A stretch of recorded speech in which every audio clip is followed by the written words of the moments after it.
Planning a fishing trip shouldn't feel like a full-time job. With fishingbooker.com, you can find and book the perfect fishing trip within minutes. Fishingbooker.com connects you with trusted fishing captains around the world.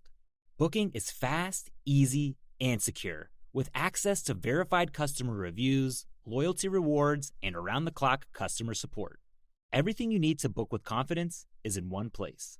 So head to fishingbooker.com and start planning your next fishing adventure today.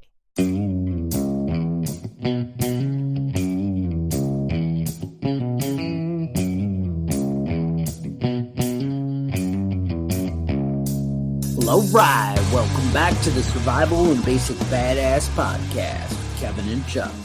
Today, we're going to talk about EMPs. Basically, we're going to talk about China. We're going to talk about what kind of threats are out there, what America's doing about it, and what we can, expect from other countries. The bottom line is an EMP is an electromagnetic pulse. The idea is people are afraid it's going to take out the power grid, possibly all electronic devices. It really depends how strong it is. It will also take out, possibly vehicles. There's mixed reviews on, we did a study in the 90s where it ended up not really damaging many cars. Some shut off, but like 80% were able to be restarted or kept running. A lot had no effect. Now, obviously, cars are getting more and more advanced and more technical. We really haven't done a proper amount of studying to understand its effects and how, devastating it would be. But bottom line, it is kind of a general consensus that a reasonable sized EMP would end up taking out our power grid. Either it would end up destroying the transformers. Basically, the power lines end up acting like antennas and then take out the transformers. And even if all of them weren't destroyed, you end up with that cascading effect of the power grid being kind of wiped out. Now, we did a episode a while back on EMPs where we kind of went into the details of what you can expect, what might work, what you can do to protect against it, that kind of stuff. That's another episode. Today, we're going to kind of talk about what we're doing as a country and, what we can expect. Now, basically, the first reported acknowledgement of an EMP was in 1958. We had a EMP during a helium balloon nuclear test that we did, where it was up high, and it ended up, taking out things, and we ended up being a little surprised and shocked by it, how much, of an effect it had. But yeah, and it was no, that wasn't very close. That was supposed to have some impact in Hawaii. It damaged some streetlights and things like that, right? Yeah. So that was called Starfish Prime, the Starfish Prime EMP. And so, things like that. So we, over the years, have been looking into it and developing it, developing kind of theories and responses. We also, there was that Carrington event in 1859. That's the one. Eventually I'll get the dates right. We had the Carrington event, and that was like a solar storm, and it ended up taking out it basically used the teletype antenna wires, the wires that connected station to station. And basically a solar storm ended up sending a surge through those lines that actually shocked operators working the teletypes, as well as actually caught some of the stations on fire. And that was kind of one of the things that got us, going on that.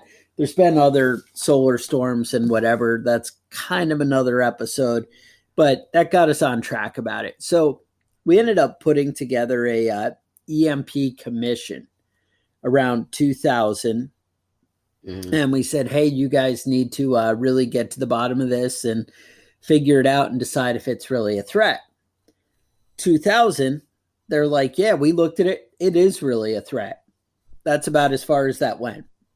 Right. Right. Then again in 2008, we put together another commission. We're like, hey, we're still kind of worried about that in April. Do you think that we could, look into this? And at that point, they came out with a 210-page document. And they're like, yeah, it could really fuck us in a lot of ways. It turns out it is a real threat. And it is something we really need to be worried about. We should get on this. And then we didn't do anything.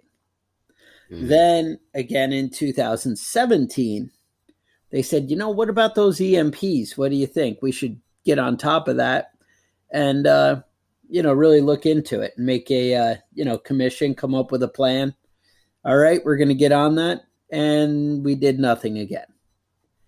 Now, then here's where we get serious. In 2020, Trump had kind of pushed for this and was like, hey, we should really get on that EMP thing. And we were able to put together a 6-page report. Now, the first page has a big flag on it. Okay. Very nice. The second page was like kind of an index and glossary of what you might find in the report. Okay. And then the third, fourth, and fifth page, they tell you about, we have no idea what an EMP is, and we're trying to figure it out. Okay. And problem then solved. They thank themselves at the end. So that was kind of the end of that. And then Biden now discovered that this might be a problem, and he's going to have somebody look into it. So our government is not exactly worried about it, or at least worried about it publicly. One of the things that we basically seem to find is it's not one of those sexy things, because one, you kind of associate it with crazies and conspiracy theories. So you end up like it's kind of like the UFO thing and the unidentified flying phenomenon or whatever we talked about last week or the week before. Right. But it's like that. So basically the federal government says, yeah, it's a real problem. The private sector needs to worry about it. They handle the electrical grid and they need to do it. And the private sector is like, you're not giving us any money for this, and it's not going to help our profits. Yeah, we're not really worried about that either, because that's not our fucking problem. We don't do national defense. Right. So basically, I think that's kind of where it's falling apart. Is it's kind of something we don't want to spend money on because it's complicated, it's conspiracy theory, and nobody really understands it. Now, they're not going to take it serious until it actually happens, and then they're going to be like, "What? Didn't we know about this? It was all these other people's fault." Mm-hmm. Right. It definitely seems like there's a blame game going on. Right. But don't worry, because China is taking it seriously. They are. And you're like, why would China take it so seriously? Well, because China plans on using EMP devices, or at least that's what they publicly say. Right. So there was let me see here. There was an article that came out about 2 weeks ago in the New York Post, and it talked about how, that there was a report that came out called the China EMP Threat, came out on June 10th, 2020. Now, that goes through and has all kinds of crazy ideas. Let me tell you some of the things that China's saying. China says they have HEMP simulators and defensive and offensive programs that are almost certainly more robust than any in the United States. Now, this is in their propaganda magazines. Now, the reason I'm kind of going through this older report is somehow China has been getting all worked up about Taiwan. Right. John Cena, whatever, they're getting all worried, and, who knows? Yeah. I think John Cena got them like, hey, Taiwan's its own thing. And they're like, what? America cares about Taiwan? I'm not sure he was the only connection, but I feel like he's connected. All right. All right. So anyway, they put out all these Chinese newspapers and they talk about, how great they are. Now, again, keep in mind, this is a lot of saber rattling. And this is like Russia with their propaganda, kind of military, hey, we're cool. Look at us. We're going to have a parade with big missiles rolling through town. There's a lot of that. But let's see what they say. So China's military doctrine regards nuclear HEMP. Now, what a HEMP is high altitude electromagnetic pulse. So that's basically when you have the nuclear weapon, they do an ICBM, which is intercontinental ballistic missile, and they shoot it up and it explodes up in the atmosphere and basically creates an EMP as we described earlier. So doctrine regards HEMP attack as an extension of information or cyber warfare and deserving highest priority as the most likely kind of future warfare. So they're saying that they're in the game. The Foremost People's Liberation Army textbook on information warfare explicitly calls upon China to be prepared to exploit HEMPs offensively and to defend against it. China's cyber attacks in June 2015 on computers on virtually every single federal agency. Do you guys remember we mentioned that? They had that big hack and nobody seems to care. Stealing sensitive information on millions of federal employees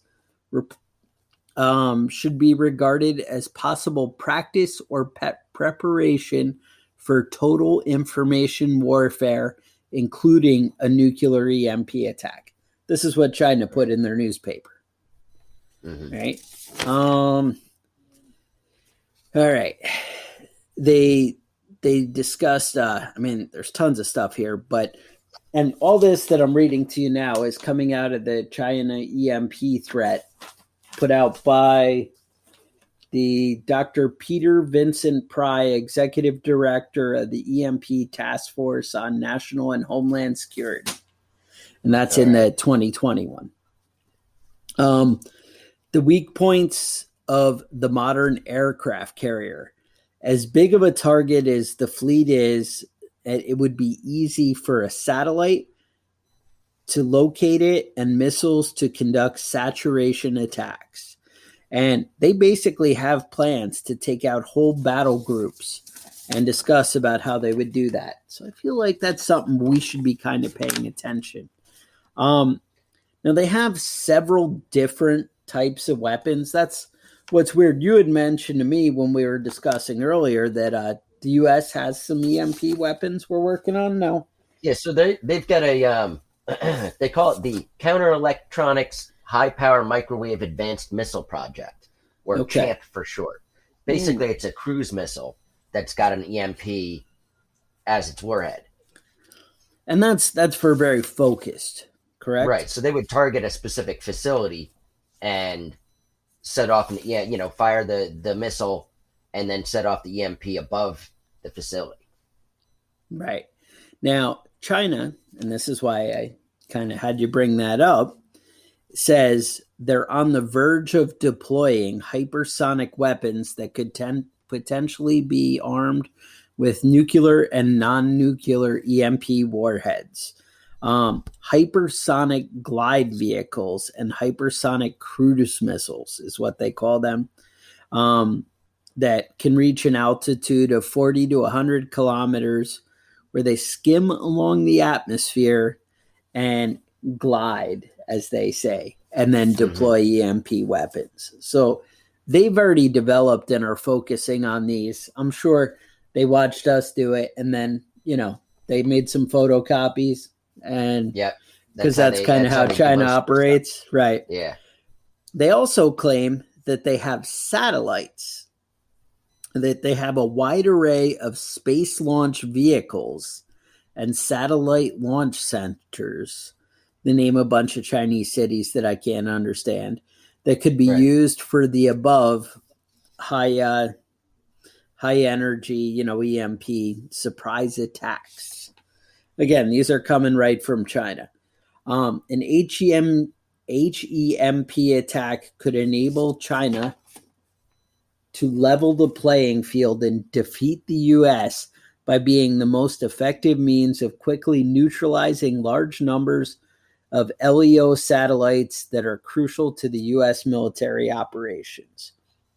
If China is orbiting nuclear-armed satellites for HEMP surprise attack, this would be one of their deepest and best protected military secrets. Again, this is from the E.M.P report. The Outer Space Treaty bans orbiting nuclear satellite weapons in space, and China has pursued and used lots of propaganda, offensively criticizing the U.S. for militarizing space, while at the same time orbiting space-based missile defenses and from improving orbiting U.S. military satellites. Beijing's official policy promises they will not be the first to employ nuclear weapons in a conflict. However, Beijing promises that their nuclear forces are for deterrence and retaliation only, not aggression.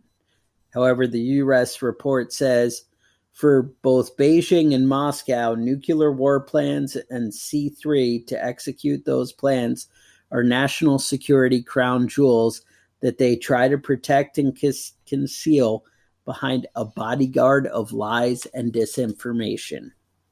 Yeah. Last thing here I have on this, I have lots more, but China's nuclear posture, especially the lack of early warning radars and satellites, is kind of a use it or lose it philosophy. And basically, as you dig down deeper into this report, it basically says that militarily, China's best bet at fighting with America and being successful would be a strike first kind of mentality. That along like Russia, they kind of run around with that, hey, we would never do anything, but then to, go and act the other way depending how things, shape up. But basically, what's causing all the tension recently is Taiwan. And so basically, China has put together where they could actually deploy an EMP in Taiwan. Now, you're like, well, that's kind of weird because Taiwan's very close to China, and that could possibly damage Chinese infrastructure. Well, one, I would say nobody said these people were smart, but two, here's where we get in. They have continually been hardening their country for an EMP attack.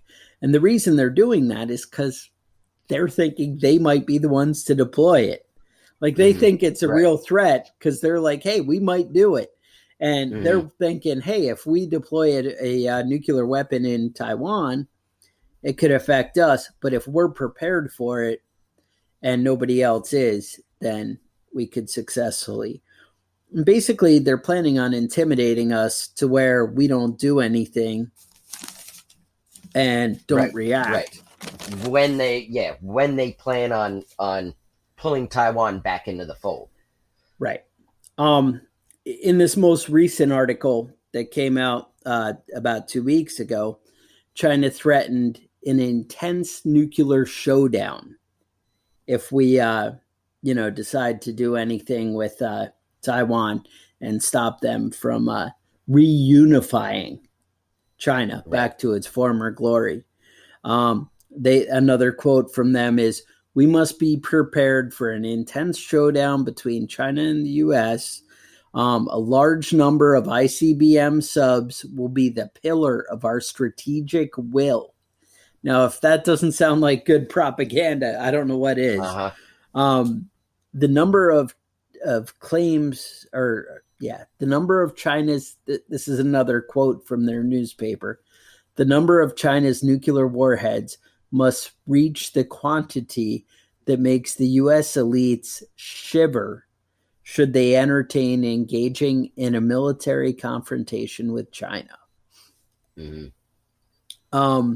The reason I think we should fear China is that they are desperate, and basically, when kind of cage the animal, that's the when they get desperate and lash out. When you put them in a box, and they've been doing all this posturing, and when you have all the posturing, you end up getting somebody who's desperate and needs to lash out. So it's really something. I don't know if China would be bold enough on their own. I always kind of in my mind figured it would be something more like they push North Korea or Iran to do something. But they definitely have been doing the research, building the weapons, and trying to come up with ways to do it and defend against it. And that's what makes us so vulnerable, because on the surface, it sure as hell appears like the U.S. isn't doing anything. We've done, most of the commission reports do acknowledge that it is a real threat and that we should be concerned about China and their capabilities with E.M.P weapons. And yet it appears we're not really doing anything to protect it.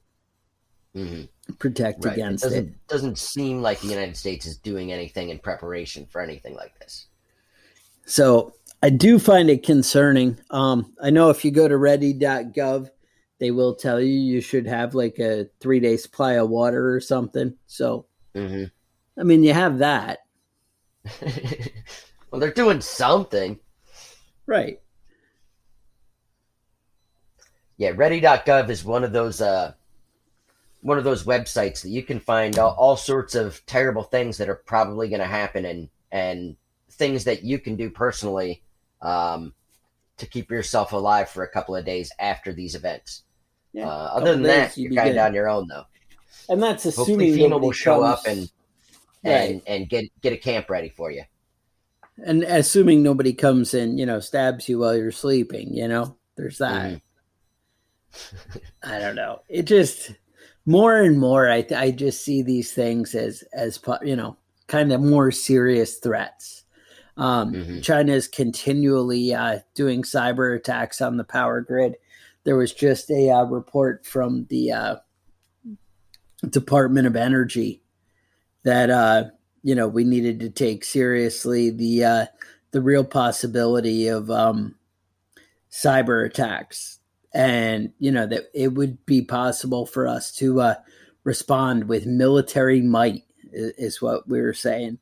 And it's getting unreasonable. The energy secretary says enemies are capable of shutting down the U.S. power grid. Well, if we believe that, and then in the article she lays out, there's continual attacks against our power grid, that's a real threat and something we should consider. And it's weird how it kind of gets lost in all the goings on and nonsense that we worry about every day. And I guess it's one of those things that it hasn't happened before, so it obviously would never happen. That's kind of, I guess, the best logic I can make sense of. I mean, it's kind of one of those things, that's not going to happen until it does, Right. And it doesn't seem like the United States is doing anything aside of saying it's an issue and it can be a serious problem. And China is specifically saying that they're planning on using this in an event, in the future. So, and it's like you said, you use it or lose it. I mean, what's the point of developing all these electromagnetic pulse weapons if you're not planning on ever using them? And, they say the same thing with nuclear weapons, it's a deterrent. But,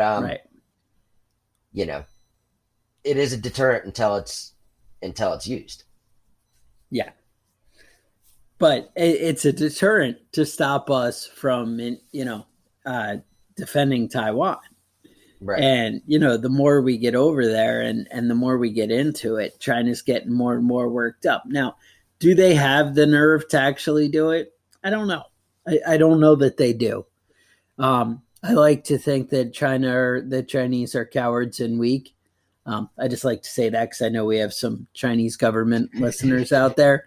I like to get under their skin a little bit, but I mean, that's something you need to be aware of. You need to, realize these are possibilities.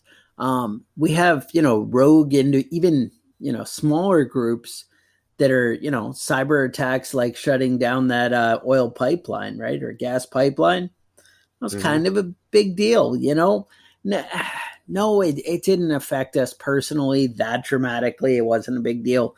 On the East Coast, you didn't, you weren't able to buy gas as readily. You had to wait in line. It was just like, having Jimmy Carter for president for a day or two. Right. You got to experience a little bit of nostalgia, right? But, it doesn't mean that these things aren't possible, just because it's never really happened on a large scale. I guess it's that normalcy bias, things always kind of go on the way they always are, nothing ever changes. That's what they say. There's nothing new under the sun, right? You never get anything new, but one day it's very possible. And I'm not saying, well, an EMP, that's what's going to take us out. No, I'm just saying there's so many possibilities out there. You have the whole solar storm thing. They say we expect to see a solar storm of significant force every 100 years or so, and it's been 160 years or something since we've had one. I mean, right now, we're kind of due. The sun goes through an 11-year cycle, and we're just ramping up on the next cycle. Yes, that is correct. To make us, more likely that there are going to be solar flares. And they said it's going to peak in 2025. So we're just on the front end of this, and every 11 years that go by and nothing happens, it increases the likelihood that it's going to happen.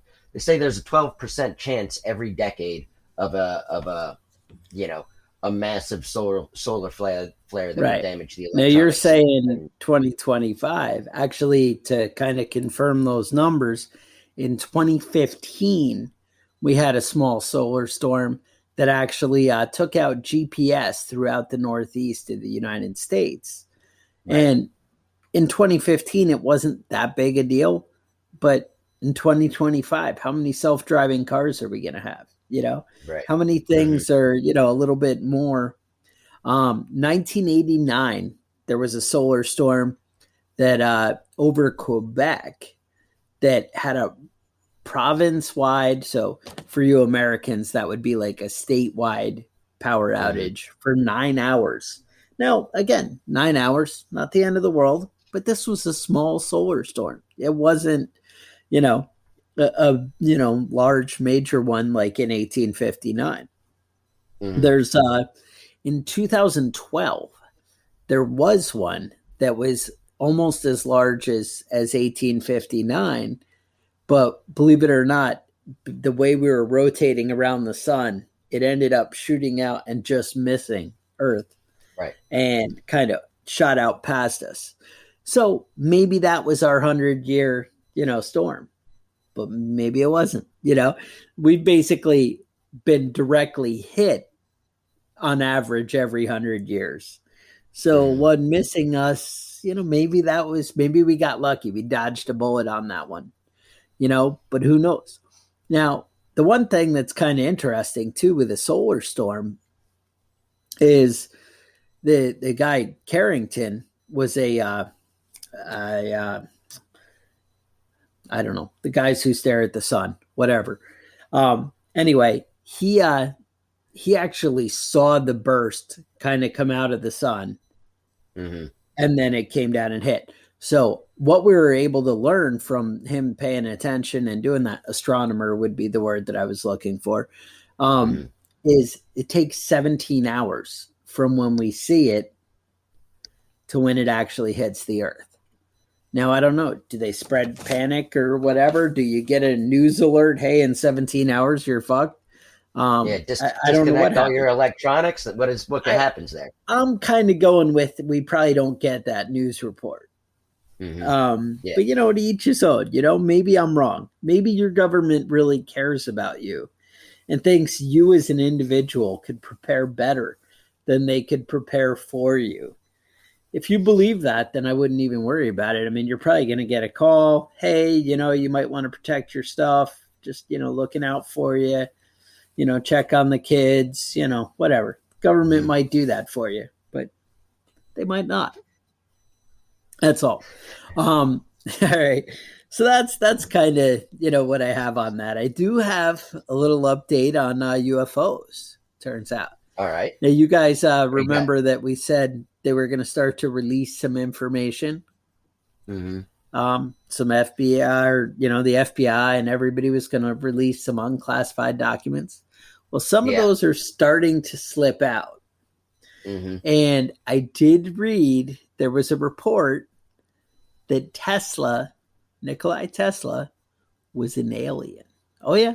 Oh, that there is a paper in FBI files that, the FBI doesn't say that he's an alien. I'm just saying they had a paper. Why would they keep it and not just throw it out as nonsense? That said that it turned out that Tesla was brought as a baby and given to Mr. and Mrs. Tesla there. Like Superman. And throughout, yes, exactly. Venetian people were the ones. All right. In case you need to get to the bottom of this. And he was constantly in contact with people from other worlds. Okay. And the FBI had this paper. They didn't write this paper, but they had this paper in their possession and they didn't say anything to us. Mm. Now I found it shocking. This just came out. This is part of the UFO report? I don't even know. They said it's one of the newly released documents is what I read. All right. So I'm just saying that's something you guys might want to get to. I also watched a fascinating documentary on how the moon is hollow. Oh, hollow moon. Okay. Hollow moon. Yes. Something about it's a quarter of the size of the Earth. I don't really know if that's true or not, but if that was really true, if it was solid, it would have like its own gravity and it would mess up things and it couldn't possibly work the way it was. And also, apparently we dropped one of those Apollo lunar landers onto it. And when it hit, it actually like gonged like when you hit a bell and kept reverberating for over 2 hours. Hollow, because that's where the space Nazis are. They're in the hollow moon. Exactly. Now he's gotten it. All right. I'm just saying these are other things you guys might want to look into. There were NASA scientists who they had confirming this gong bell theory. I'm just saying something you might want to look into, or at least that's what YouTube led me to believe. All right. YouTube's always right on top of that stuff. I mean, they do a lot of fact checking for that stuff. So right. Sure. It's Google, right? Google owns YouTube, so everything on there must be true. I mean, who has better resources to verify if something's true than Google? Do they not? I mean, I see you smile when I say it, but I feel like, they're the king when it comes to. They're the ones. YouTube's the spot to go for all your flat Earth theories too. So I mean, you can find just about anything in there. All right, putting that out there. So anyway, that's what I got. EMPs. I'm just saying they are a real, something to be aware of. Do I run around in fear that, hey, I'm probably not going to make it home from the grocery store today because there might be an EMP at any moment? But I'm just saying, it's not completely impossible. And taking extra steps, maybe revisiting our previous EMP episode, kind of checking out some of the things you can do to prepare. Look into a Faraday cage, maybe set some electronics aside that might be useful in a situation like that. You're out traveling, having maybe a GPS that you have secure in a Faraday cage might be a cool idea, something to have. But otherwise, if you guys have thoughts, questions, comments, concerns, you can email us at preppingbadass@gmail.com. Maybe you're into getting some cool Prepping Badass gear. That would be available at preppingbadass.com. And otherwise, you should write us a review on iTunes, Spotify, wherever you are listening. And with that, stay safe, and we'll talk to you guys next week. The Survival and Basic Badass Podcast is a proud member of the Self-Defense Radio Network.